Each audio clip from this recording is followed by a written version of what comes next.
যতবার দাঁড়িয়েছি একসাথে ততবারই এনেছি জয়। জয় ছাড়া ভাবতে শিখিনি কিছুই, তাই সেই লক্ষ্যে আর একবার। কিছুদিন ধরে ঢাকা ক্যাপিটালস টাইটেল সঙ্গের জন্য শুট চলছে বাংলাদেশে। বহু তারকারাই যোগ দিয়েছে এই গানে। ঢাকা ক্যাপিটালসের সঙ্গে যুক্ত হতে দেখা গিয়েছে বাংলাদেশের তাবড় তাবড় হিরো হিরোইনকে। সোমবার 30শে ডিসেম্বর সন্ধ্যেবেলা বেরিয়ে গেল কাঙ্ক্ষিত song Dhaka Capitals title song, যেখানে সকলকে দুর্দান্ত দেখতে লেগেছে।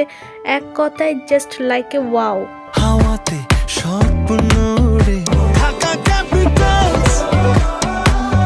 প্রতিটি সেলিব্রিটির ভেতরে একটি আলাদা চমক খুঁজে পেয়েছে দর্শক। এই সংটির সামনে আসা মাত্রই সোশ্যাল মিডিয়ায় ভাইরাল হতে শুরু হয়েছে। রীতিমতো ধামাকা দিয়ে দিল শাকিব খান সহ বাংলাদেশের বহু তারকা। We rise.